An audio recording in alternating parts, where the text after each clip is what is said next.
สบายดีเด้อพี่น้องป้องไปเนาะวันนี้ก็สิมานึ่งเฮ็ดเนาะวันนี้ก็ได้นึ่งเฮ็ดกินกับแจ่วนะตำแจ่วดอกใหญ่ๆดอกงาม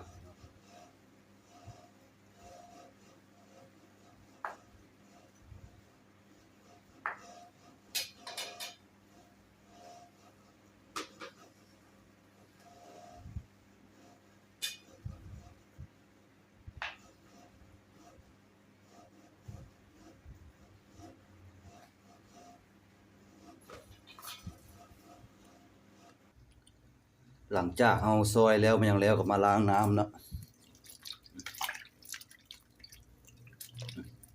ล้างน้ำทำความสะอาดให้มันเรียบร้อยแล้วจะเอาไปนึ่งพี่น้องเอ้ย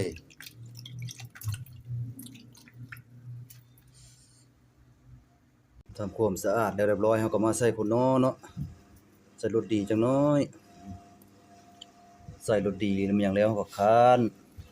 เข้ากันจังน้อย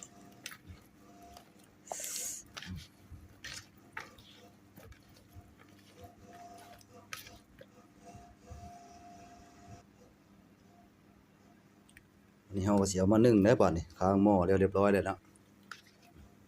เฮาก็เฮ็ดมาใส่หม้อบัดนี้น้ำพดแล้วเด้น้ำเดือดแล้วนึ่งบ่โดนดอกประมาณจัก20นาทีก็พอแล้วน้องและจังน้อยพุ่นละหลังจาก20นาทีผ่านไปเนาะมาเปิดพวกหม้อเฮ็ดกลิ่นหอมห้อยเลยพี่น้องป้องไปพุ่นน่ะหอมเป็นตาแซ่บตานัวแท้เด้ปาตุกว่าจะได้สูตรได้ศาสตร์ก็เอาไปใช้เด้อวิธีนี่มักขะนอมักรสดีซะจักหน่อยเอามานึ่งตัวแซ่บเสือเด้อเขาสิลองซีเขาสิมาซีมให้เบิ่งบัดนี้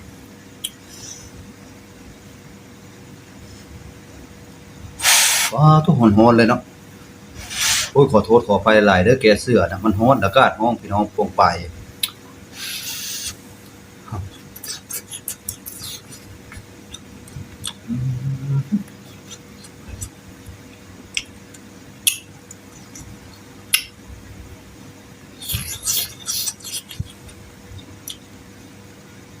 ออกสีหวานๆจังหน่อยดอกงามดอกจุกๆนะ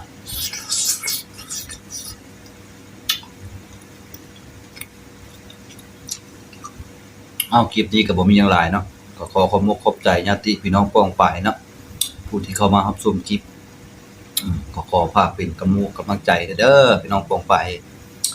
เป็นคลิปใดกดแชร์กดคอมเมนต์ให้แน่เป็นแรงบันดาลใจให้แน่ก็บ่มีหยังหลายเนาะขอกล่าวคำว่าสบดและสบายดีเด้อพอหน้าพอตากันในคลิปใหม่เนาะบ๊ายบาย